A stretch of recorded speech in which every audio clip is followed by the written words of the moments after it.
Good morning, good afternoon, and good evening. I am Doug Silliman, the president of the Arab Gulf States Institute, and it is my pleasure to welcome all of you, wherever you are in the world, to this year's Petro Diplomacy. This year, we're going to be talking about the role of the Gulf countries on the front line of energy security. And over the next 2 days, we're going to examine a lot of different aspects of that topic. The first of which is, what does energy security actually mean? It means a lot of different things to different audiences. Is energy security the consistency of oil and gas supply, which has been hurt in recent years by a lack of upstream investment? Is it the stability of oil and gas prices to provide stable revenue to producers and stable prices to consumers? Is it the reliable delivery to consumers in North America, Europe, China, and the global south of energy supplies that they can actually use? Again, this has been made more difficult with the crisis between Russia and Ukraine and Russia's use of gas essentially as a weapon. Or does energy security mean the ability to sustain energy supplies into the long term and the sustainability of energy? The Gulf is involved in all these aspects of energy security, and we'll talk them through over the course of the next 3 sessions. The timing for this conference is also interesting because we are in the middle of a global energy crisis. Certainly, the Russian invasion of Ukraine and the slowdown of the world economy that has not yet come out of the COVID pandemic has really affected the way that oil and gas markets work and has affected the way that oil moves around the world and is used by consumers. The latest move that has affected this has been the decision a couple of weeks ago by OPEC Plus to cut production quotas by 2 million barrels per day. And depending upon where you sit and what your priorities are, you may see this having been done for a number of different reasons. First of all, was it a purely economic decision, a decision that was needed to help stabilize oil and gas markets in an uncertain time? Was it really more about market management and OPEC Plus, and particularly the Saudis, wanting to make sure that the Russians stayed in OPEC Plus and stayed on the team to help manage markets? Was it more broadly geopolitics, where the relationship between the United States and the countries of the Gulf is weakening in comparison to the Gulf's relationship with other countries, particularly Russia? Or is this domestic politics, focused on American elections and European politics to make sure that the political ramifications of higher gas prices or higher gasoline prices in the United States don't have great political repercussions? It could be all of the above. It may also be none of the above. And this is what our panelists in our discussion today will talk about. We're going to have 3 sessions over the course of this conference. This morning, we're going to start with oil markets and the supply of oil, and we'll try to analyze just how long the uncertain conditions in the current market are going to last. Later today, we're going to take on the gas markets, which have been significantly affected by Russia's cutoff of gas supplies to Europe, setting a rush in Europe and elsewhere for new supplies of gas. But again, how sustainable is this push for more gas supplies going forward? And tomorrow we're going to bring together all of this with geopolitics, with the domestic politics of the United States and Europe, and frankly with the questions of war and peace, to examine how OPEC Plus affects the relationship between the United States and the countries of the Gulf. And in the past week, AGSIW has put out a number of very good pieces that I would recommend that you look at over the course of the conference or after it finishes. The first of these is Scene Setter, Gulf Countries on the Front Line of Energy Security, that was put out yesterday, authored by Kate Durian, who's going to moderate our first session. A couple of days ago, we had a blog by Robin Mills, OPEC Plus to cut production, but should heed energy market shifts, to talk a little bit about the impact of OPEC Plus and why it was done. As a primer for tomorrow morning, everyone should read AGSIW senior resident scholar Hussein Ibish's piece, Why the U.S.-Saudi Crisis is So Bad and So Unnecessary, a really good analytical framework to talk about where the politics and geopolitics is going. And for those of you who are really into gas, we just put out Kurdistan's gas exports, reality or mirage, by AGSIW research associate Yerevan Saeed, I think it was yesterday afternoon or this morning, a really good summary of a potential new source of gas for the world. So with that as a very brief introduction, setting the stage, I want to turn the microphone over to Raymond Karam, the Chief Program and Development Officer of AGSIW, to give us a little bit of background on what's going to happen in the next few days. Raymond? Thank you, Doug. And as Doug mentioned, we have 2 days of Petro diplomacy this year, starting this morning with this first session, Middle East crude oil in high demand, but for how long? Followed by a short break between 11 and 11:30 as we reset our studio here, and then moving on to a next session focused on gas, a dash for gas, but will it last? Session will last from 11:30 to 1 p.m. Eastern time. Tomorrow, as Doug also mentioned, the focus will shift to geopolitics and the OPEC Plus decision and how it's affecting U.S. Gulf relations, and that will be from 9:30 a.m. to 11 a.m. But without further ado, I'd like to introduce this session here today, as I mentioned, titled Middle East Crude Oil in High Demand, but for how long? And starting with our good friend, Michael Cohen, who is returning, I believe, for the 8th year running. Thank you for being again with us, Michael. He is currently the chief U.S. economist and head of oil and refining for BP's Strategy and Sustainability Group. In this role, he is responsible for short, medium, and long-term oil market and U.S. policy analysis that informs BP's leadership team, the BP Energy Outlook, and the Statistical Review. Prior to joining BP, he was Barclays Global Head of Commodities Research. Previously, he worked for a decade in the public sector as an economist with the U.S. Energy Information Administration and the Department of Energy's Office of Policy and International Affairs, and as a senior member of the Oil Markets Division at the International Energy Agency. Joining us virtually is another good friend of AGSIW, Christof Rühl, who is joining us from Paris, I believe. He is an adjunct senior research scholar at Columbia University's Center on Global Energy Policy, where he leads the oil and gas research program with a focus on the energy transition. Prior to his current role, he served as the global head of research at the Abu Dhabi Investment Authority, where he created and managed ADIA's first global research team to provide economic, energy, and geopolitical analysis to the fund. He was previously group chief economist and vice president of BP for 9 years. Last but not least, making his first appearance on the AGSIW virtual stage is Herman Wang, managing editor, OPEC and Middle East news at S&P Global Commodity Insights. He's based in London, where he oversees coverage of OPEC and Middle East energy news. He was previously based in Washington, D.C., covering Congress, federal agencies, and politics for newspapers and financial media. His specialties include energy markets and policy, OPEC, the Middle East, U.S. politics, Congress, and geopolitics. I'm also delighted to welcome in person Kate Dorian, who is moderating the session. Kate is a non-resident fellow at AGSIW, contributing editor for MEES, and a fellow at the Energy Institute. Previously, she was the regional manager for the Middle East and Gulf states at the World Economic Council, as well as a program officer for the Middle East and North Africa in the Global Energy Relations Division of the International Energy Agency. Previously, she was the editor-in-chief for the Middle East for oil reporting agency Platts, now a division of S&P Global based in Dubai. Before we start, I should also mention the conference scene setter that Doug shared with you. I believe it's been shared with everyone in the Zoom chat as well. And with that, Kate, over to you. Thank you very much. Good morning, good afternoon, good day, good evening, wherever you are. Thank you for joining us today. Yes, we've been doing this for 8 years, and this year is rather strange because we're holding some of it virtually and some of it in person. And I've recently come from Dubai, where I've sort of relocated again from the UK, which, as you know, is in political turmoil. And I think that's one of the repercussions of this war in Ukraine that has sort of, caused political upheavals, people taking sides.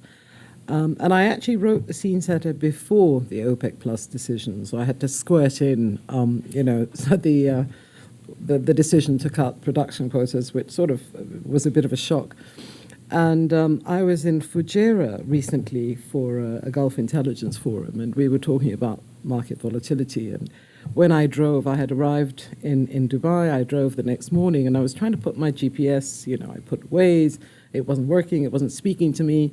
And then I had to switch to Google Maps, and then they both started speaking to me at the same time, and I was sort of getting lost. And I was thinking, that is what the market was doing before this OPEC decision. We were getting these conflicting signals, and nobody really knew which way we were heading.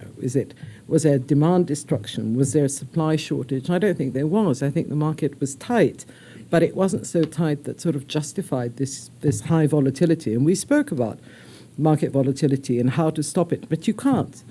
And I think one of the things that happened was, OPEC Plus increasing production by 100,000 barrels a day in August, and then, which at the time was seen as a sort of message to the United States after Biden's visit to Saudi Arabia. And then they reversed it. And I'm sort of thinking, these kinds of signals don't really help market stability.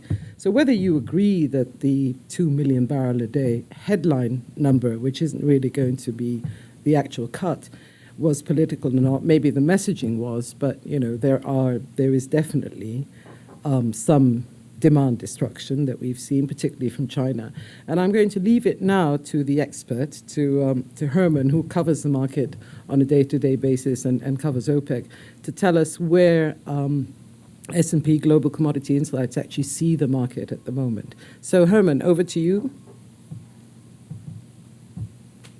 Yeah, well, thank you so much, Kate, for that setting the scene there. And as you mentioned, I'm covering OPEC for S&P Global Commodity Insights, formerly known as Platts, and former colleague of Kate's.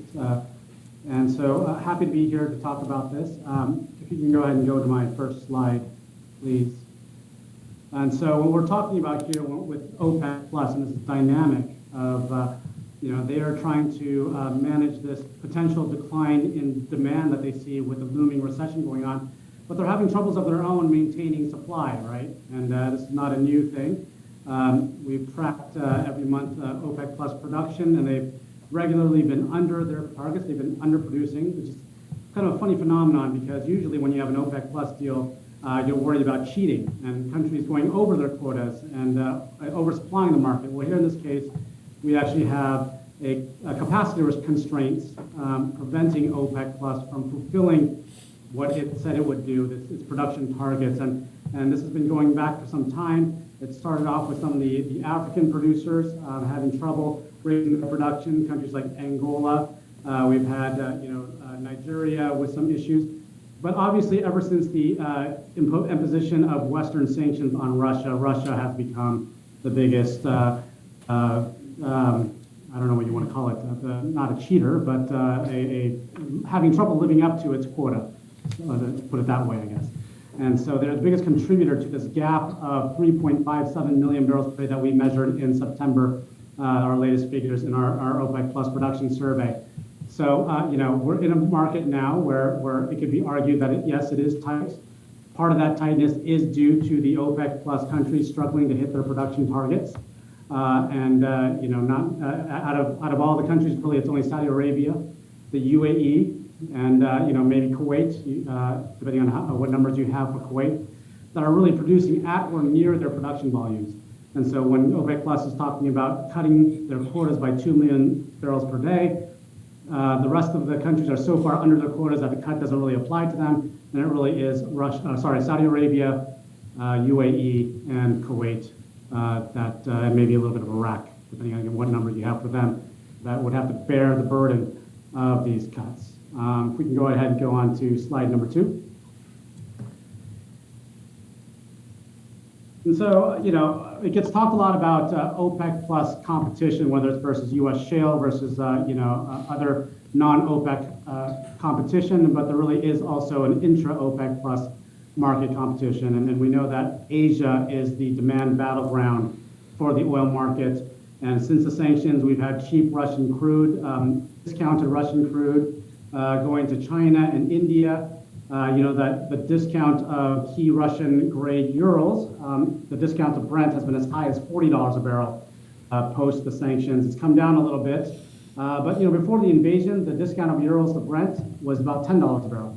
So it's really widened quite a lot. I think our last assessment, I got the numbers here, we assessed Urals at $64.71, and that compares to Brent of $89.94. So still about a $25 per barrel spread between the two. And we talk about we're talking about the motivations for why OPEC Plus is looking at this cut.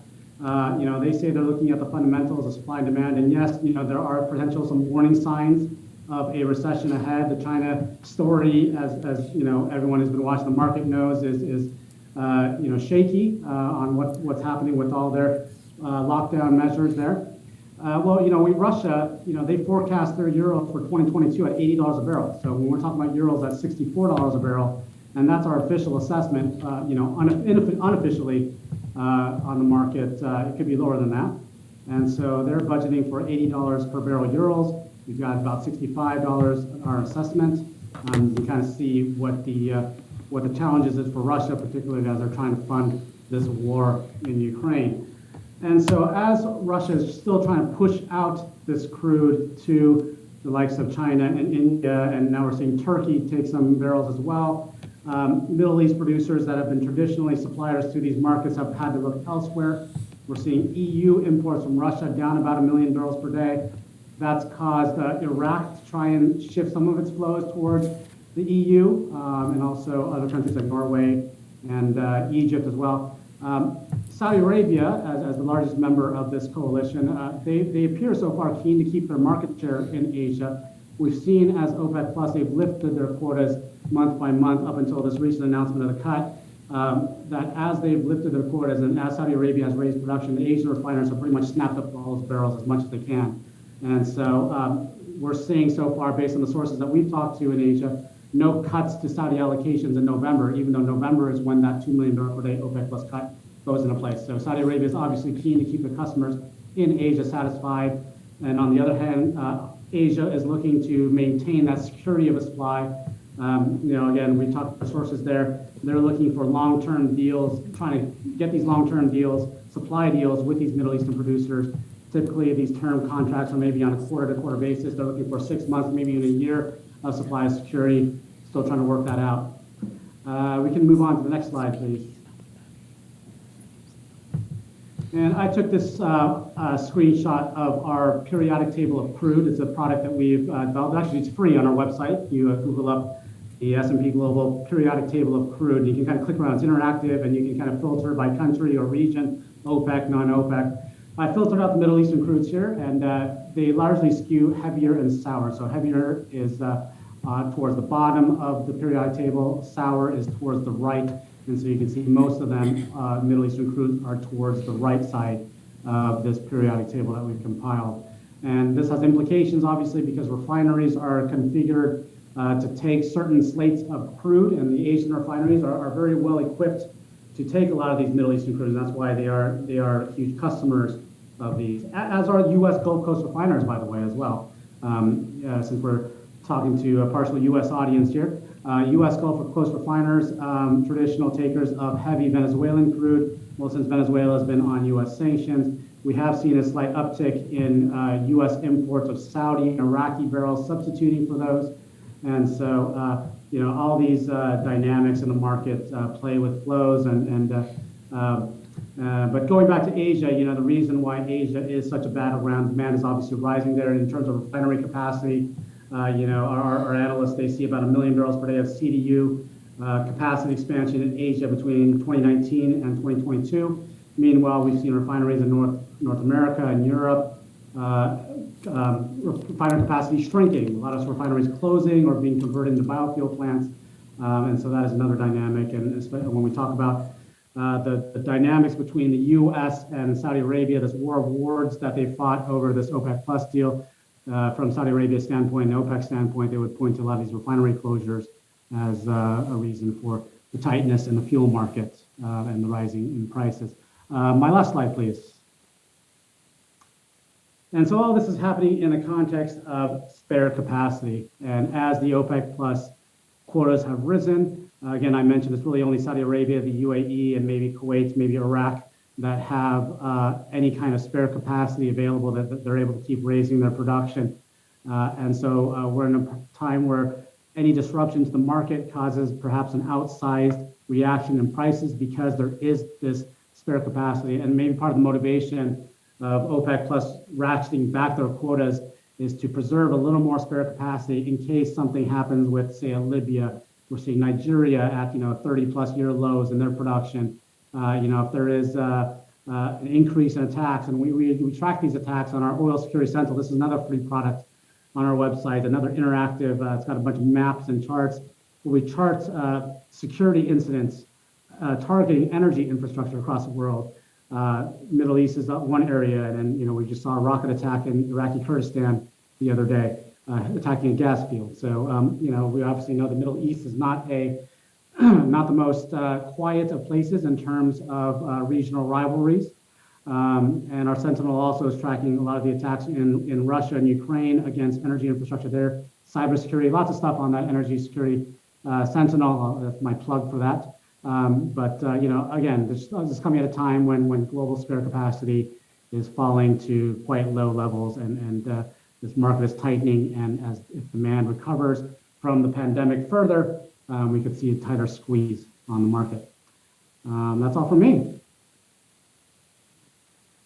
Thank you, Herman. I think we'll move on to the next speaker and then maybe hold the questions until later. So, Christof, may I ask you to make your opening statement? Thanks. We have heard in the introduction now, and just what Herman said, how complicated the situation is under all scenarios, even if you try to do the barrel counting, and I don't mean this in any derogatory fashion at all, how difficult it is to get the bits and pieces together. And I was thinking about the questions we have on the table. Was this a political decision? How does it figure in with energy security? Is there investment gap or not? How one best structure them, because it really becomes a multiplicity of problems you're dealing with at the same time. And I decided for myself for now, just while Herman was speaking, so it's probably best to divide the initial kind of assessment of what's going on into three different areas, or make three different points. And the first one, and I should say they're not in any kind of order. I just take it in this order that I mentioned, but there's no logic which forces this order on it. So it's just three separate issues which are interwoven and connected. The first one obviously is about the politics of it, centered around the question, so what was OPEC Plus thinking when they were doing this, and what will be the consequences politically? The second one is about the economics of the situation. How does this demand and supply balance actually look like? And where do we go from here, price-wise, but also in terms of, is there an investment gap or not? Is there good volatility directing prices that they should go, or is there a risk of price spikes and all that? And the third one, which is something we have to talk about, is we have a situation, we do have a situation of economic warfare. And much of that takes place in the financial sector, and there's already sort of clear decisions which have been made. And now most of it takes place in the energy sector, and there the battle is still raging. It's an economic war between, if you want to phrase it very narrowly, it actually is much bigger, but if you want to phrase it very narrowly, between 30% of global GDP, which is the G7, and about 11% of global energy and commodity export, which is Russia. It's something completely unprecedented. And I think that none of these 3 points can be sort of viewed only in isolation, which makes it so tricky. So I give you my first sort of shot at the 3 points, and then we can later come back and go more in depth and into the details. On the policy side, was this a political decision, or was it, as the previous speaker said, a purely economic decision? There's a lot of individual reasons which we will discuss why this decision was made. But two things I think are fairly obvious. It would be very naive to assume that in a situation where you have this kind of real war and then this associated economic warfare, where you had the American president to come, to what he called the paria first into the region to make amendments, to go out to meet in Vienna, to sit. It didn't happen literally, but be together with the Russian energy minister in a situation where everybody knows what the background is and everybody asks, oh, is he allowed to travel or is he under sanctions? And to say, oh, guys, we do this here, but sorry, it has nothing to do with politics. That would be so naive that I just can't believe it. And the second thing we have to look at when the argument is this was a purely economic decision is what is it based on? So we're here, small excess capacity, low inventories, that's all true. But at the other hand, there's fear of a recession coming.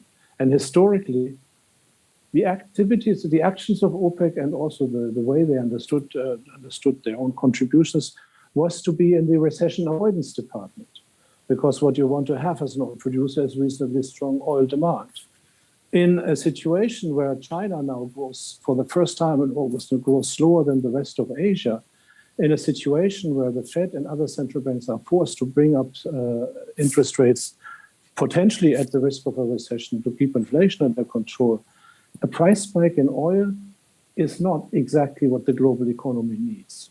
And again, I think it is just too naive to assume that this was sort of, good-heartedly an attempt to stabilize the system, no less.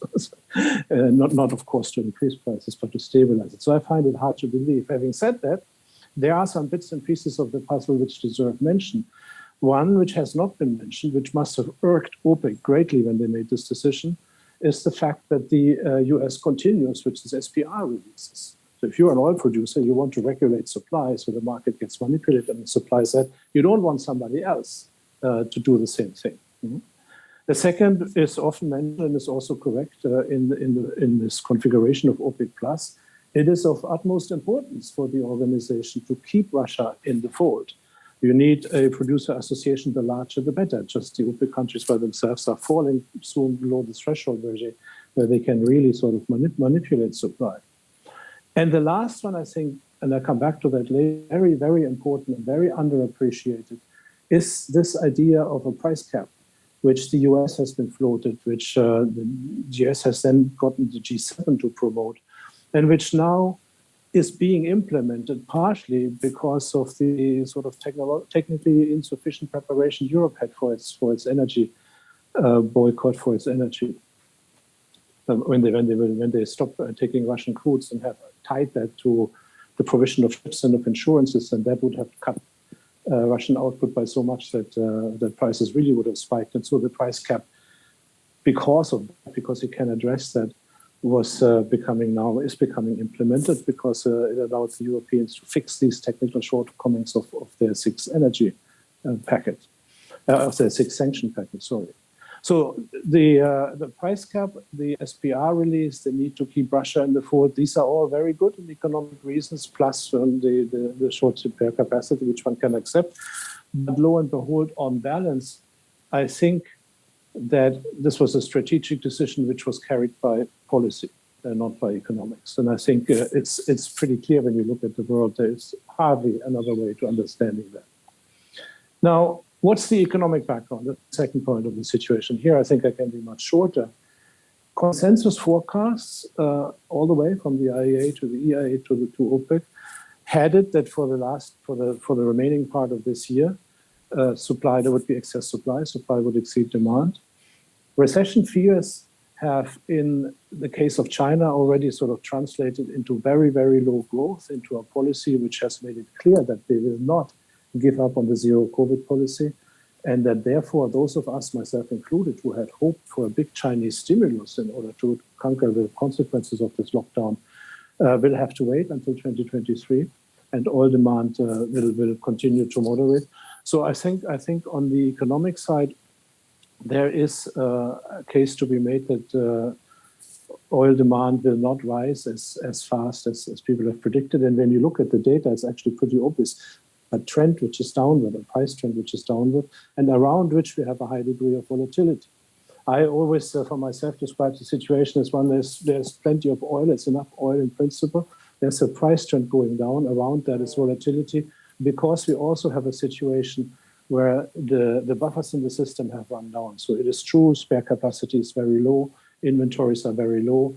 So it is a downward trend in prices, but nothing to really bet on, because if anything goes wrong, the buffers in the system are so low that can go out of control very fast.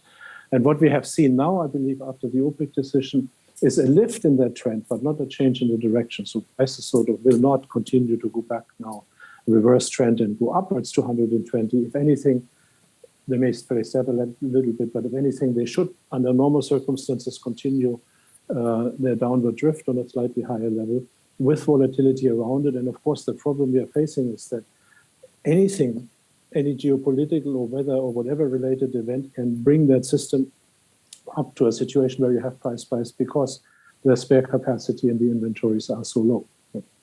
Is that because of an investment gap? This is a question which I would hope will keep economic and energy historians so busy for a while. I've heard the story about the investment gap now year after year for a very long time. And lately, I always heard it so between the IEA and OPEC in unison, which is a very strange thing. As we're getting more and more shrill, these warnings of the investment gap years ago, and it was never true. It never came to pass. It was always a market where you followed prices, and there was always a market where when the carrot of prices was big enough, investments were taken. It was always a market which then was reduced to building up more spare capacity than key producers wanted, which is why we have these organizations in the market. It was also always a market where, thanks God, people now, everybody whines about price volatility all the time, but thanks God we have variable prices. So we will not soon see how the world looks if we don't have that anymore, but though prices could perform their signal to some extent. I'm prepared for the first time to say that we are in a situation where investment, in particular in the West, the collective West, as the Russians say, in democracies, has been slow. And part of that has been because of the very slow recovery of shale and related investments in the US. And part of that is, when you look at the US administration, is actually not a case where they should go to Riyadh cap in hand, but where they should talk to Wall Street. Because it was Wall Street which now says we prefer dividends over investment, and it was the Biden administration, as you know much better than me, who started their turn by saying, "Okay, we don't want to have more oil and gas investments." How do I be friendly about this? The mind-boggling sort of small-mindedness of living in capitalism where everything is demand-driven, disrupting the supply side and then complaining about it. That was certainly a feature of the current administration. It was a big mistake. So is there an investment gap? Probably yes, to the extent that we have a very tense situation in markets. But never forget the underlying trend is one where for the foreseeable future, supply is in excess of demand if no special circumstances happen. Then let me say a few words in conclusion about the economic war we are living in. Warfare, it's such a, I don't like the term, but it actually opened a dictionary and it's there and it's properly defined and all of this. It feels now as we have sort of come through crisis after crisis, so COVID and then the war. And now we are suddenly in a world where we have multiple crises at the same time. So certainly in the economy, but also in the unrest which we have, social tension in different parts of the world. And in the middle of this is this energy war unfolding. And I want to concentrate just for now on the oil segment.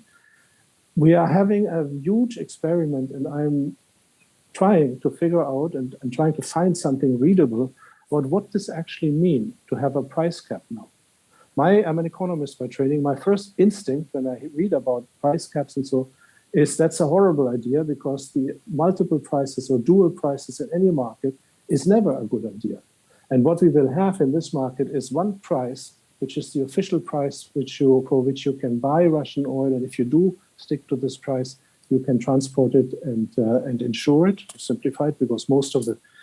let me step back. So the deal is going, which has been done with the European Union, is that by December 5, the European Union will stop importing Russian crude. And by February 5, they will stop importing Russian products. And for crude, this is the majority of it, the seaborne crude. The Druzhba pipeline will continue running, but that's insignificant. They had tied this proposal to not allowing European-based shippers to provide shipping and insurers to provide insurance for Russian oil exports, starting December 5. Then somebody realized that this would have meant that Russian oil exports would have dramatically went down because the majority of ships are managed from Europe and are in European possession, not in the oil producers' possession. And the insurances are fast almost all based in the UK and in continental Europe. So there would have been a massive disruption, and that would have probably caused prices to spike again. And so here, the two things united, the US and Janet Yellen's idea of a price cap and the European need to do something to avoid the complete boxing in of Russian exports. And so now the new rules will say, if you stick to the price cap, which has been announced yet, you can rent European ships and you can get European insurance. If you don't stick to it, you can't, and therefore you're unlikely to transport your oil. So what we will have is, we will have a world market price of oil, which is determined by supply and demand for everything not subject to the price cap or to related discounts. We will have a price cap, which will have to be nominated and set in an administrative fashion. And we will have a price somewhere below that price cap, which is based on the current discount, which has been mentioned, on the fact, that markets are wary to take Russian oil because you never know where the sanctions will exactly hit. And that's a market with multiple prices, with the idea of minimizing Russian revenues. I was thinking a long time, why would somebody obviously intelligent like Janet Yellen support something like this with one economist? Is kind of not a good idea, these fixed prices alone. I think it will do part of the job because it will minimize revenues for Russia just as much, maybe a little less, but it will steady the minimization of revenues, which already happened because of the discount which we saw in the market. And if markets are allowed to calm down without future shocks, then of course the discount will evaporate over time. And so this price cap will continue that discount, so it will hurt Russia financially. But it will not do one thing which was always considered to be important. This is my biggest question of all. The idea of sanctions in the field of oil for Russia was never just to minimize revenues. It was always to bring the volumes down as well, because, so the theory, Russian oil fields are very different from the oil fields in the Middle East. They are literally tens of thousands of little wells, and if you lower production, you damage these fields, and you actually diminish production capacity in Russia. Nobody knows, everybody knows what happened when production capacity collapsed in the Soviet Union. It took 20 years and a huge amount of Western technology and money to bring it back up to previous levels because fields were damaged. But nobody knows exactly where this kicks in. Is it a loss of 2 million barrels or 3 million barrels? And where's the flexibility where they can scale up and down? And where is the water cut rising and the fields freezing and the damage permanent? What the price cap in the current fashion will do, and that's admittedly so, its goal is to steady exports and to lower revenues. And this is where I think, and then I stop here, I don't want to talk too long. This is where I think the problem lies, because economic warfare, just like real warfare, costs money and has mostly losers. And the idea that you can just drive down revenues and the rest of the world gets cheaper oil, and never mind even the increase in demand, which this means, so that you can have it for free, strikes me as counterintuitive. So I would think that probably in order not to rock the boat too much, if we start to be driven by keeping Russian production constant, then this is very much, coming back to the first point, OPEC starting point. And this is very much sort of a world where there is some sort of silent agreement almost not to rock the boat too much, not to make oil too expensive, and consequently not to really damage Russian production capacity. This is not going to be a world which will make considerable impact on the Russian budget from oil sales. Thank you, Christof. That last bit you said about Russia maybe having issues in the future if production has to be shut down. And I think that's a very good segue into Michael Cohen's presentation on sort of looking ahead. We're talking about the here and now, but what happens if Russian production doesn't come back? We've seen it in Venezuela when we had strikes and all kinds of issues with PDVSA when production has never really recovered despite their vast resources. So I'm going to hand it over to Michael now to give us a more sort of forward-looking view of where we're heading. Thank you. Thank you, Kate, and thank you so much to the organizers, to AGSIW, for inviting me back to share our views. I think it's fair to say that we are in this age of uncertainty and that age of uncertainty is going to persist. And in light of that, I think it's part of what we're trying to do with some of these long-term scenarios is try to capture that range of uncertainty when we look at the role that OPEC will play, what the role of the Middle East will play in providing energy supply, and what the role of other producers and how that plays out over the course of the long term. So I want to try to insert a couple thoughts into the discussion today that are maybe not as focused on the here and now and the OPEC decision, but are more focused on what is the future for Middle Eastern crude. As the title of this session, was aptly named, this Middle Eastern crude is in high demand now, but for how long, and what does that look like over a longer term? And so these are the scenarios. Many of you are familiar with BP's scenarios that we use. You can see at the top end of the spectrum here a new momentum scenario that's meant to capture the range of options over the course of the most recent past. A sort of, I don't want to say a business as usual trajectory, but something that's very close to capture this recent more heightened ambition to get onto a lower carbon pathway. And then an accelerated and net zero pathway that are sort of deterministic in their nature, that see emissions falling between 75% to over 90% respectively over the long term. And so in light of this sort of range of opportunities and range of uncertainty over a long term for emissions, we have to then look at what is common across all of these scenarios. So what's common is a rise in renewables. What's common is a rise in electric vehicle penetration. What's common is a rising role for biofuels. And what's common is that oil demand falls in all of the scenarios. Now, it's clear that in the near term, we're seeing a revision higher, but the broad trajectory of these lines is very clear, and they do decline, especially in that time frame between 2035 out to 2050.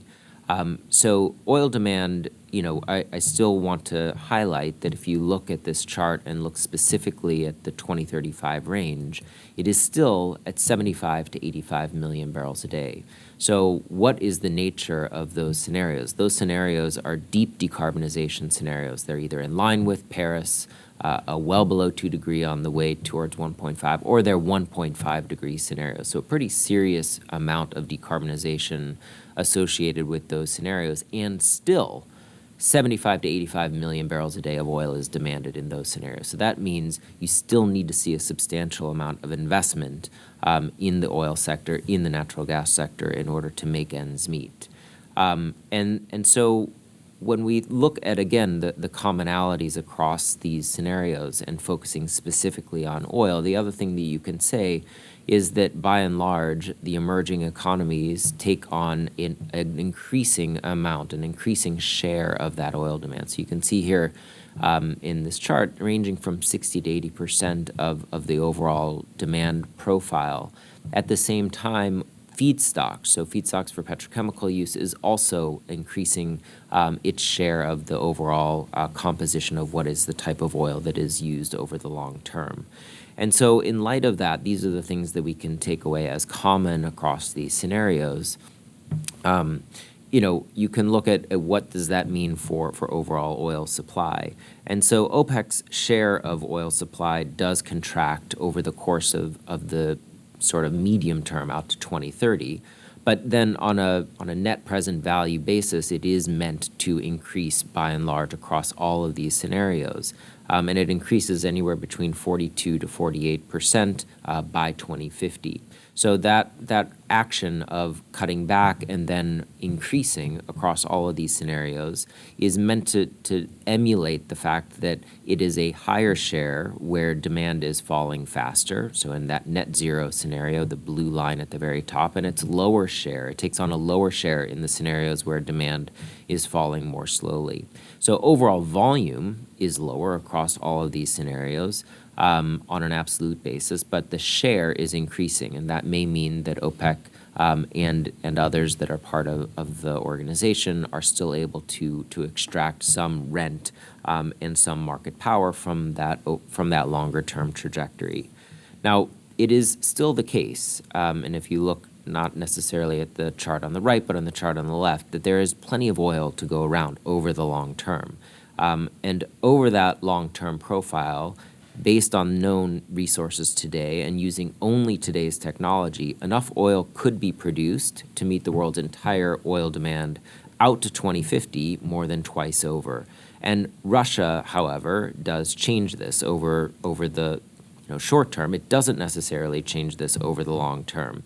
Now, the broad range of expectations as we're living through this crisis, you look at the major forecasters, they've all reduced their expectation for Russian supply by between 800,000 barrels a day in 2030 to up to 1.5 and even 2 million barrels a day compared to where those forecasters were pre-war. And we all know that the oil market doesn't turn on a dime, oil supply doesn't turn on a dime, and you need to see those investments starting to be made now in order to make supply equal to demand, even in the range of scenarios that I highlighted for 2030. Now, this question of investment that I think is front and center as part of this panel, I wanted to share a couple points. So you can see here the investment associated across all of our scenarios for wind and solar, for oil and natural gas in the middle, and for CCUS at the bottom of this chart. Now, the key takeaway should be from this chart, if you focus most importantly just on the middle sort of rows, that between 2015 and 2019, we saw roughly $600 to $700 billion of annual investment. In the new momentum scenario, so a scenario where oil demand is higher, you still need somewhere in the range of about $500 billion of annual investment. Likewise, in the accelerated and net zero scenario, that amount of annual investment contracts. The requirement is between $300 to $400 billion a year. Now, what is apparent from the data that we've seen over the last 5 to 6 years, and I'm basing these conclusions on some just research for this panel based on Wood Mackenzie data.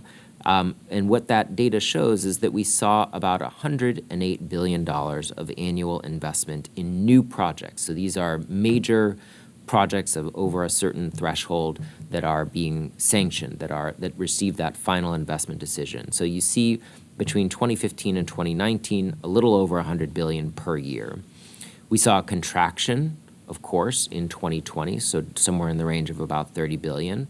But then in 2021, we exceeded that 2015 to 2019 average by about 1.5 times, and we were at about 80% of that level just this year so far. So we do see an increase in investment. The data shows it. Now, the problem is that when you strip Russia out of those numbers, Russia accounted for about a quarter of that capex between 2019 to 2021, and about a third of the liquids reserve. So this is an additional factor, an additional point that I want to just add to the debate, that it may be clear that we did not experience an investment contraction over the course of these recent years. But when you take into account that Russia played a significant role in the investment required, then it is clear that we may be looking at a severe decline in investment over the next 2 to 3 years. And so that means that the call on other oil producers, that includes the Middle East, is going to be higher going forward in order to meet the range of demand outcomes. So with that, I just want to highlight those key factors, some of those key points. And I think it's clear to all of us that how prices react in an age of resource abundance over the long term is really going to depend on the degree of cartel-like behavior that OPEC engages in. And that is in part a function of the degree and the speed of economic reform that they engage in. And, when you look at Saudi Arabia, at least, oil is still accounting for something like 40% of real GDP over the last few years. And that's down just from 45% 10 years ago. So not a lot, but of course there are other levers that these countries have in place and that they are enacting right now in order to diversify. So I think it's great that AGSIW has a number of different other topics today that we're going to be focusing on. gas most importantly. So I think we all appreciate the focus here on oil, but when it comes to the future of these countries' economies, it is not just oil related, right? We have a substantial amount of natural gas reserves that are focused in the Middle East. When you look at the fan or range of uncertainty for natural gas demand over the long term, there's a significantly brighter future for natural gas to replace coal, especially in emerging economies. The role that natural gas could play for blue hydrogen trade is also important to take into account. And importantly, when we look at the range of opportunity for reducing carbon intensity of the upstream, there's significant opportunity, and even from a very low base already, in some of these Middle Eastern producers. So just to conclude, on the investment point, hundreds of billions of dollars still needed in oil and gas over the medium term. Middle Eastern producers are going to play a larger role in that because of the shortfall and expected decline in Russia-related investment. Second point I just want to leave you with is, as we navigate through this recessionary environment, we are going to enter a period, I think, of stagflation, high inflation, low growth. That means that governments are going to be focused more on energy security, and we're going to enter into this increased amount of uncertainty and an increased amount of market intervention in these markets. Now, that may play out over the longer term with an increasing likelihood of deglobalization, focus on domestic resources, and so the outlook for long-term oil trade starts to contract if these countries start to impose premia on the cost of importing fuels in order to enhance their energy security. So with that, I'm going to stop and look forward to the discussion. Thank you very much, Michael.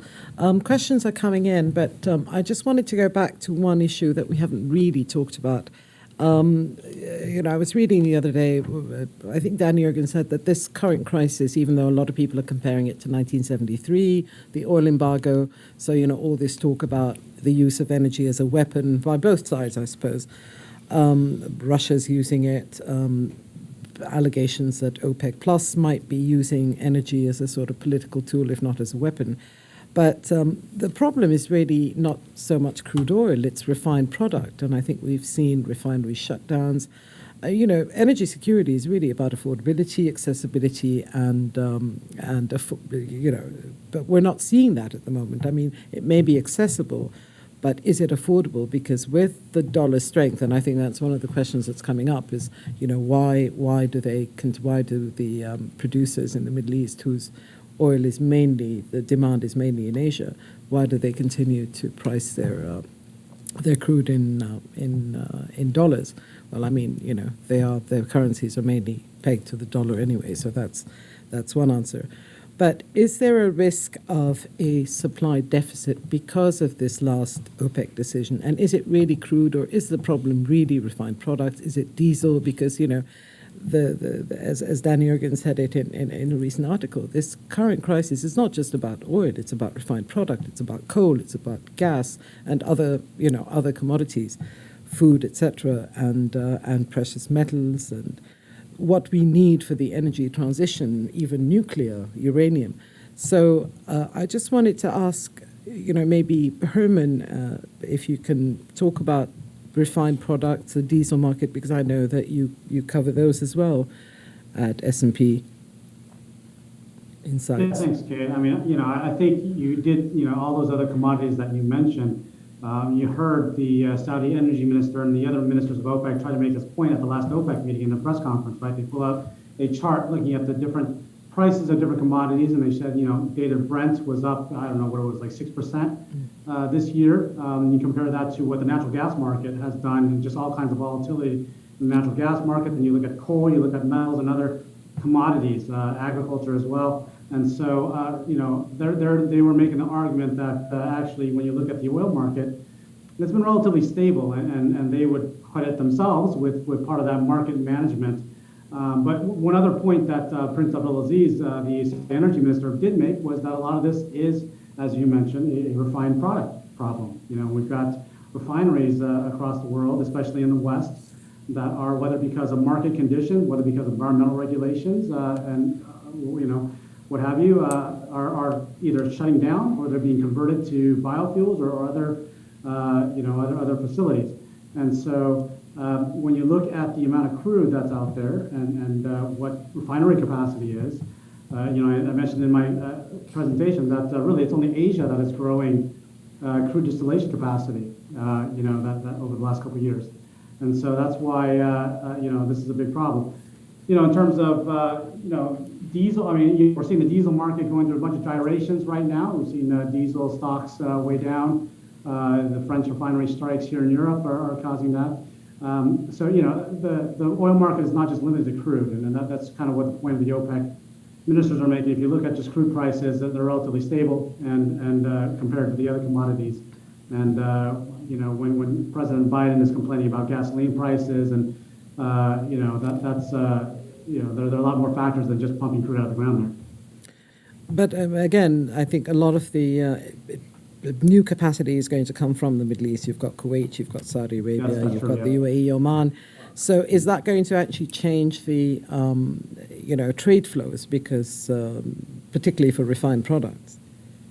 Yeah, I think that's one of the things they're looking at, right? You got these mega projects, and as you mentioned, you've got Al Zour refinery, you got Jazan, you got you can name drop all these projects, but certainly, and not only that, but you've seen a lot of these Middle East NOCs like Adjunct and Aramco look to places like India and China for joint ventures to lock in their crude supplies. And so I think this is kind of a strategic view that these national oil companies, and we've seen an evolution in the way that these national oil companies have tried to organize their businesses in the last couple of years, right? And trying to look more outside their borders and not just be pumping crude and exporting crude, but also trying to get down the value chain, whether it's with refineries or with petrochemicals. And so I think there is a strategic shift. Asia is going to be that battleground. Like, again, those joint venture projects in China, are underway, as I understand, and Kuwait looking at Vietnam as well, and some troubles there with crude supply, but projects there. You got the Duqm refinery as well. So yeah, lots of downstream expansion going on. A lot of it in the Middle East, a lot of it in Asia. It certainly is going to change flows, and it's going to be more competition for the West, especially if those refineries continue to shut down. And presumably it's going to have an impact on Europe. Christof, I was going to ask you, the ban that comes into effect in February on imports of refined product. How is that? I mean, we're hearing talk of, possible blackouts and, energy efficiency measures being brought, and people saying, we're going to have to choose between heating and heating our food or eating salad. So is that something that is going to be a big concern for Europe come February? So I would be very careful in blaming any of the current shortfalls on refining and lack of refining capacity. I mean, it's true, so nobody has, it's derived demand. Nobody wants oil to drink, and everybody wants oil products at the end of the day. But in order to answer this question, so what is the role of refining and product production in all of this? We need to separate whether we're talking about the oil market as a market which finds its new balance in the very long term, or whether we talk concrete about the effect of the sanctions. When in neither scenario, I would argue, is this a refining-driven problem. It's exacerbated by lack of refining capacity, but that's not the driver. If we start with a shorter-term sanction picture, that's very interesting what happens here. So, as we said, on the 5th of December, seaborne crude exports from Russia into Europe will be outlawed, and we have already seen the flows switching and resulting from this, with Russian crude going into Asia and more Middle Eastern crude going into Europe in exchange. But on the 5th of February, also product imports to Europe will be banned. And what we are seeing right now is not so often talked about, it's pretty obvious, is a huge amount of products from Russia going into the Middle East and then coming back from the Middle East into Europe as Middle East production. And well, there's nothing to say about that because it's not illegal at the moment. We don't have a system of secondary sanctions. Moreover, when you have crude shipments, in 95% of all cases, you can actually check, where it's from physically by testing it and by chemical analysis of the crude. With refined products, most of them you cannot. They're just so, it's unclear where they come from. You cannot trace it. So this is going to be an interesting parlor game, though, in the short term. And there will be adjustments, just as we have some for crude. And while these adjustments take place, there will be discounts, there will be higher margins, there will be winners and losers of it, like in any distorted market. And if we step back and we look at the bigger picture and pretend we forget about the sanctions for a while, which we can't really. Of course, Russia was a major exporter of mazout, which is diesel, and the US, is when it's always said it's a net oil exporter, but underneath there's a huge amount of trade going on in refined products, as we all know. My take on that, and I think the previous experience suggests, is that even if there have been massive disasters like hurricanes and Katrina and damaging refining capacity, that somehow refining capacity never seems to really disappear. Somehow it always comes back. We had record refining margins lately. They're coming back to more normal levels. And without the constant sort of shocks from the outside, in this case through Russian sanctions, the system would stabilize. I don't think the system has ever been really derailed for any length of time by a lack of refining capacity and by problems in getting products to where they need to be. At the end of the day, also when we think back to now and the sanctions, if the game here is to hurt Russia, then this has to be done at the crude level side. And for the consequences on the refining sector, I think it applies what we have always seen. The system is much more flexible than we think and capable of readjusting. Thank you, Christof. Michael, you have something. Yeah, I just wanted to add a couple data points from Christof and my favorite publication, the BP Statistical Review. So that review showed that in 2021, we saw the first net decline in refining capacity on a global basis, to the tune of 1.5 million barrels a day. So effectively, the spare capacity in the refining system shrank. And it shrank even more so when you consider the fact that due to environmental restrictions and some of the policies that China put in place, refineries were not operating at anywhere near what their economically efficient level was. And so for the course of time, inventories over the last 3 to 4 months should have been building in advance of the winter season, but in fact were not, because demand was rebounding, and despite the economic signals being there, policy signals and the lack of capacity meant that refineries were not able to replenish those inventories in preparation for this upcoming season. So those are this is where we stand now, and I think it's important to consider that it is contributing to at least very high refined product cracks and margins at this point in time. And only over the course of the next 2 years, as we see some of the projects that Herman mentioned, will some of that go away, in line with the solution being incremental capacity, policy change in China, and demand destruction bringing on to help solve that problem. Thank you, Michael. And I suppose it brings us to the question of prices at the moment are what? They're above 90 a barrel, and it seems to be that the OPEC Plus wanted a kind of floor of 90. They didn't really like it when prices fell below 85. But at the same time, is this going to this sort of it is a confrontation between the United States and the OPEC Plus, which is really led by Russia and Saudi Arabia, and there is a perception, true or false, that the OPEC Plus, particularly the Gulf producers who are sort of dominant, have sided with Russia. Let's face it, if OPEC's share of the market was OPEC on its own, their share of the market was shrinking, with Russia and the other 9 producers of the non-OPEC producers, their share has gone up to above 50%. So you can actually you can manage the market a lot better at that percentage. But is this policy that they've adopted, which seems to sort of run counter to the perceived wisdom that if the world is teetering on the verge of recession, you decrease your production quotas, not your actual production, that you are setting yourself up for a fall, that this is going to actually accelerate the transition to alternative energies. And one of the questions that came up was, that what are our views on the Saudi Arabia press conference, in which they said that President Biden pressured them and other OPEC countries not to decrease oil production till after the midterm elections. And is that the USA using energy in its domestic elections? And what I will say before I put it out there is, it's not the first time. If you read our colleague Ibrahim al-Muhanna's book, Dr. Ibrahim al-Muhanna, who's actually on the board of AGSIW, recently wrote a book about his 40 plus years of being a senior advisor to Saudi oil ministers. And you will see in the book that there were several phone calls from succession of US presidents, be they Democratic or Republican, to Saudi Arabia whenever prices went up or down, to ask for an increase or a decrease. So it's not new. I think it's just become a very public spat at the moment. But does anybody else want to sort of weigh in on whether this is a serious argument between allies? Let's face it, Saudi Arabia and the US have been long-term allies for 80 plus years.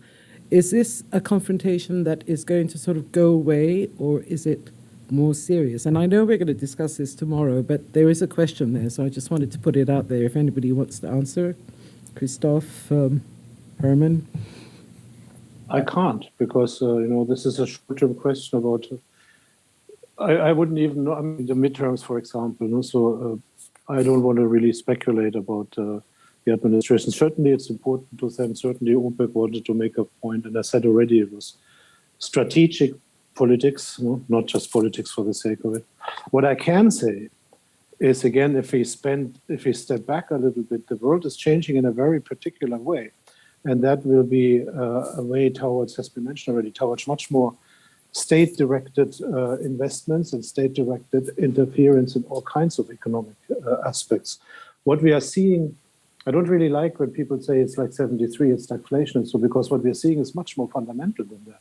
We are seeing a situation where governments all over the world take a much more active approach, investing huge amounts of money, having unprecedented debt levels, and now have discovered that instead of printing money when they can't force the central banks, they can just make a government guarantee to these expenditures.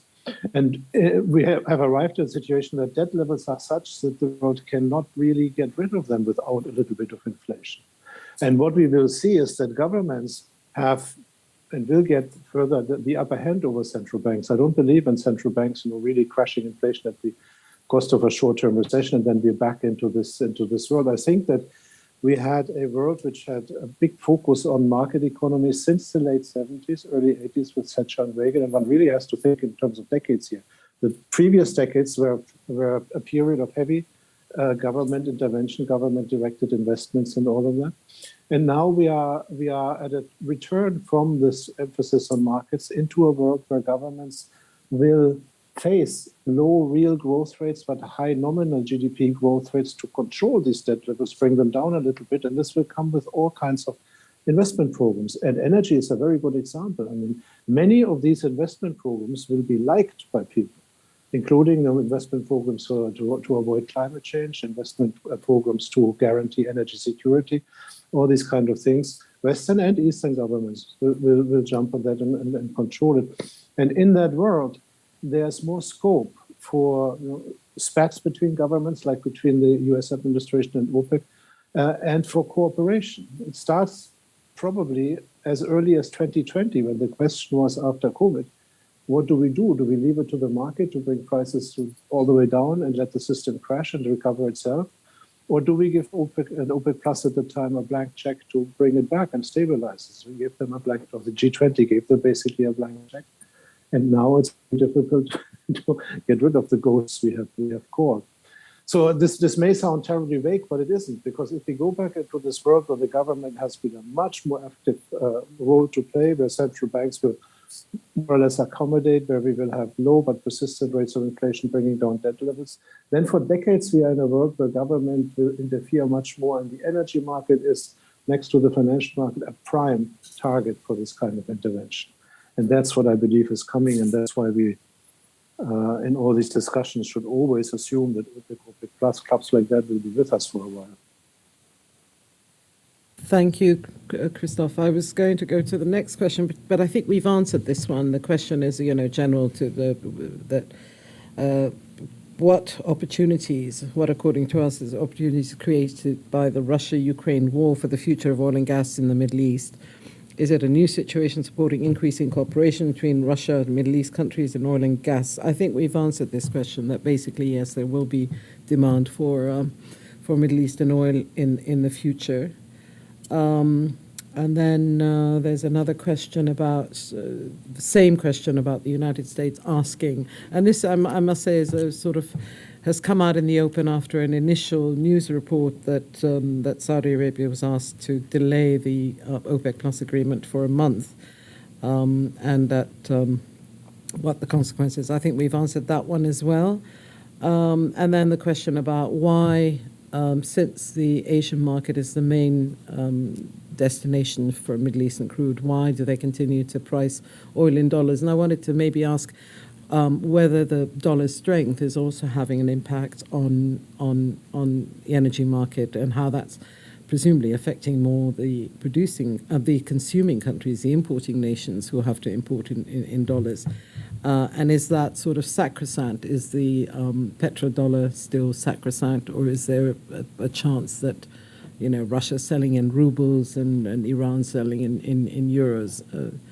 And to tie into that, the fact that sanctions, and maybe Herman, you can answer this one as well, that sanctions haven't really resulted in a huge decline in Russian oil exports.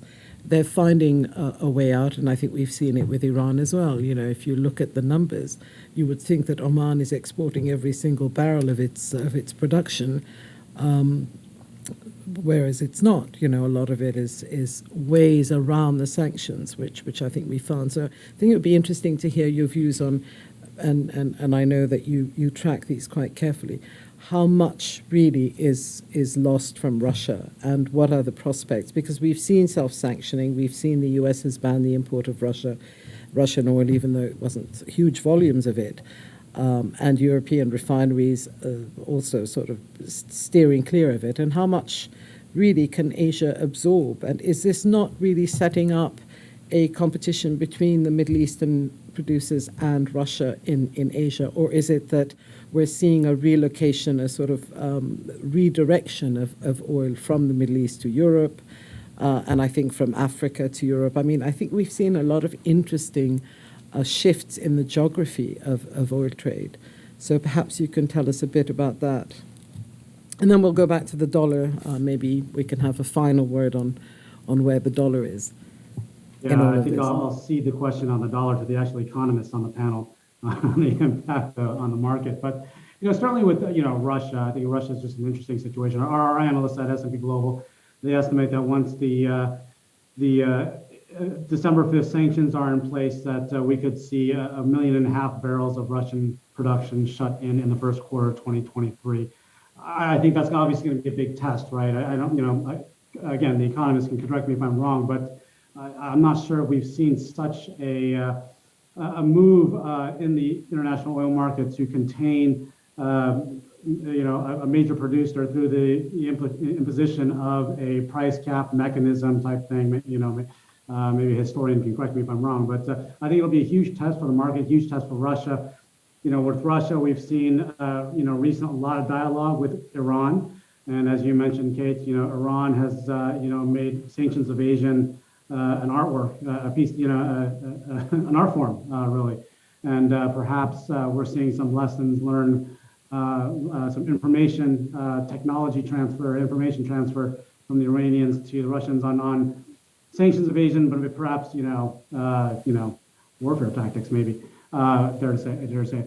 But, I think, just going back to the whole Saudi-Russia relationship, even at the start of the year, towards the end of 2021, before we even thought that Ukraine invasion was a likely thing, Russia was already starting to get at the upper limit of its production capacity as these OPEC plus quotas kept rising. And I remember, asking the question to many OPEC delegates at the time: what's the point of keeping Russia in this agreement if they're not going to be really helping you in balancing the market? You've got these quotas continue to rise. You're already having problems with a lot of your members not reaching their quotas. You're going to have another one in Russia. So what's the benefit out of this relationship? And the answer was, well, there may be a time where we need to cut production, and having this coalition of 50% of the market is a lot better than just having OPEC with 30%.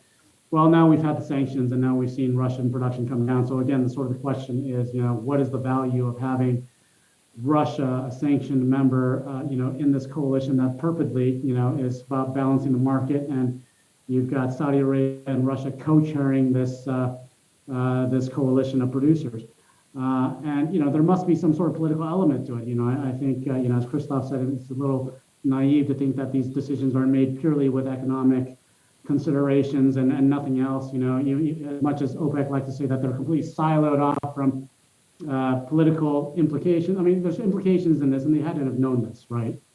By partnering with Russia, they know exactly how the West feels about this. This has not been a secret.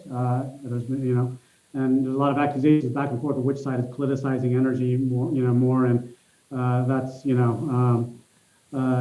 that's another debate. But clearly they see value in partnering with Russia. They knew that this would have consequences. Maybe they were a little caught off guard by the Biden administration airing their dirty laundry in the public sphere. But and we've seen the OPEC plus ministers kind of circle the wagons and issue this unified response to that. But I think this is going to be a huge question going forward. The longer this war drags on, the longer the Western sanctions are ratcheted up on Russia, and how that impacts flows. And this is a very rambling, wide-ranging answer, but you talked about the competition between the Middle East and Russia. I think that that's definitely true. There's going to be a lot of intra-OPEC plus competition, and you got to think that the Middle East producers, they're looking at this price cap mechanism as a free pass for China and India to import discounted Russian crude and push them out, forcing them to find new markets. Now, markets always have a way of adjusting in the end, but certainly these short-term dislocations are causing some adjustments by sellers and buyers, and so and that's perhaps why we're seeing a lot of volatility right now. Just one last point I'll make just on this, that I think it's really interesting that they've gone from these monthly OPEC plus meetings to now meeting every 6 months. When they started meeting every month, the word from Prince Abdulaziz and other OPEC ministers was, this is going to show the market how attentive we are to managing supply. And then we've seen just a ton of market volatility through the year, some of it out of their hands, some of it also just with traders trying to game the OPEC plus decision every single month. And now they're trying to go back to every 6 months and maybe talking to the market a little less. Although the U.S. seems to want to drag them into this battle, this geopolitical battle. So let's see how the market plays out in 2023. Whether it'll respond with less volatility than 2022. Somehow I think not, but let's see. Yeah, I think given all the uncertainties in the market on both supply demand side and on the war front, I don't think volatility is going to go away anytime soon. You said 1.5 million you expect loss from Russia in the first quarter, but of course Putin has also said that incidentally OPEC Plus is meeting again on the 4th of December, just the day before the embargo comes into effect, which is either coincidence or just convenient for the ministers. But I think Vladimir Putin has said that he will refuse to sell oil under the price cap system. So could it be more than 1.5 million? And where is it going to come from if capacity is so tight anyway? Yeah, this is where I don't envy the job of the forecasters, right? Trying to forecast supply, which you would think would be relatively straightforward, but now you add in the geopolitical element and what Putin's going to do, and then Putin clearly is using energy as a weapon. So I'll defer to the others on the panel. Yeah, because we've seen demand forecasts, sort of downward revisions by the IEA, by OPEC, and I think the EIA, the Energy Information Administration here, is the most bearish on demand. But it's very difficult to sort of tell how the embargo is going to impact supply. So is there a risk, of a supply deficit if OPEC continues with this production cut? And some people are predicting there may be even more cuts in December if the market doesn't recover. Christof, do you see the risk of a supply deficit? I mean, on the sanctions one, it really has to go back to basics. But without cutting Russia's revenues without cutting its supplies will just not work because it's so simple that when this happens, Russia just produces and sells a little less and prices will go back up. And that's what he is threatening, and that will happen.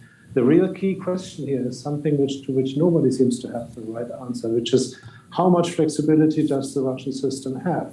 How much can Russian production decline without damaging production capacity? And the guess is somewhere 2+, but nobody knows exactly. Now, on the dollar, just to answer that quickly, crisis times always show us how important things are which we take for granted, and one of that is the role of the dollar. The dollar is the reserve currency because nobody in a crisis time wants to hold anything else, rubles or yuan in particular. Russia and China and some others would die, to trade all the oil in yuan and rubles, but nobody plays with them.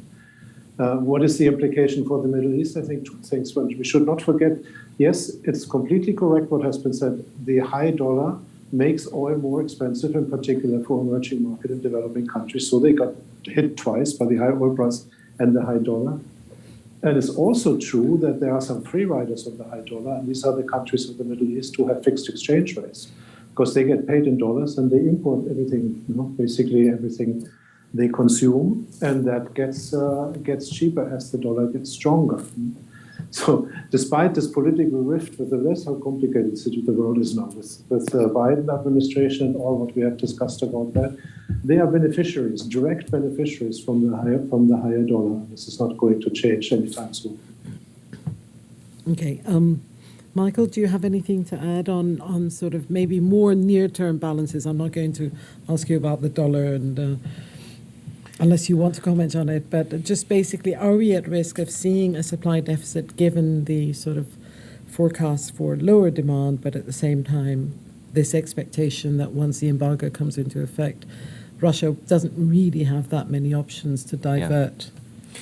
No, so I think from my experience following oil market balances for many years, I think that it's clear that we are in a world where OPEC maintains significant ability to adjust its production level in response to the supply and demand balance.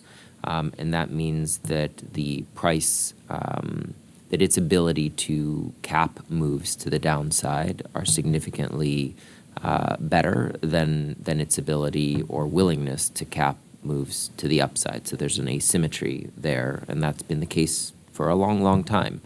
When we look at the data that we've seen over the course of the last 6 months, the ability that Russia has shown to reallocate crude supply from one place to another is almost 100% versus where they were compared to pre-invasion levels. Refined product supply, a little bit less so, but still, by and large, they've been able to reroute. And I think it's clear that as we look into the winter, it's not just the supply and trade-related and embargo-related and price cap-related uncertainties that are at play. It's now a whole host of other uncertainties, including recession risk, other disruptions, weather, and refined capacity and all of these other things, we can name off a list. And so in that regard, producer countries, consuming countries are all pulling out all the stops, trying to say, look, here's the things that we have at our disposal to try to shield the various stakeholders from this market volatility. And that should come as no surprise because we're moving into this world where we can't predict what is ahead. Now, you could argue and say, if we're sitting in 2015 or 2016, we were also looking at a world of uncertainty. If you're looking back in 2004, 2005, or 2008, 2009, we've experienced these periods of uncertainty before. It's just a different set of conditions that now require these major market players to have different tools to navigate through this one. So. Thank you, Michael. I think the last thing that I think, Christof, you mentioned it about the US SPR release, the United States releasing more oil from the strategic reserve. Now, if I recall correctly, and I think both Michael and I were at the IEA, the purpose of holding strategic stocks is not to influence price. It's actually it's an emergency stock in the event of a shortage in supply. But we're seeing more, and I think, Christof, you mentioned it, governments are getting more involved. I mean, if you work for Uniper now, you actually work for a state oil company in Germany. There is more interference in the workings of what is a global free market, energy market. And I think it's changing, and I don't know whether it's going to revert to what it was before. But do we have anything to say about whether the SPR release is it a drop in the ocean? Is it enough to make any difference to move the price or move the needle on supply, on fundamentals? Christof and Herman, maybe, if you can comment on that. I don't know enough from the day-to-day numbers. I mean, it's clear what you said is correct. It's the purpose of the SPR is a long-term buffer, and when you're using that to influence prices, you invite the market to bet against you, and at some point in time, it will be right, of course. But I would really refer. I think Michael and Herman have more interesting things to say about how long in this particular case. I think it's like 140 billion. Stocks there, which would indicate if you throw in 1 million per month, you can sustain this for 30 odd years. That's my back of the envelope calculation I did for myself the other day. And I thought, okay, not bad. So this game can go on for a long time.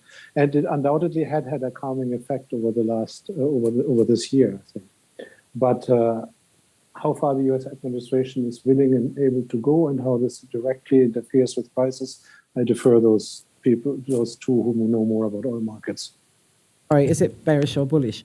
You withdraw from your strategic reserves. At one point, you have to fill them up. And I think one of the papers that that Robin wrote about the last OPEC meeting was basically saying, it might have worked to sort of ease tensions if the producers had agreed to sort of maybe sell oil at $75 to refill the SPR, which would have been one sort of concession. But Herman, did you want to say something? I think we're going to wrap it up in a minute because we're coming short. But on the SPR release. Yeah, on the SPR, I would just say that just interesting that both the U.S. and OPEC Plus seem to be trying to put a floor under oil prices in their own way, right? With the U.S. announcing the price level at which they would try to refill it and trying to reassure domestic producers that, we won't let the price tank, and so please pump more.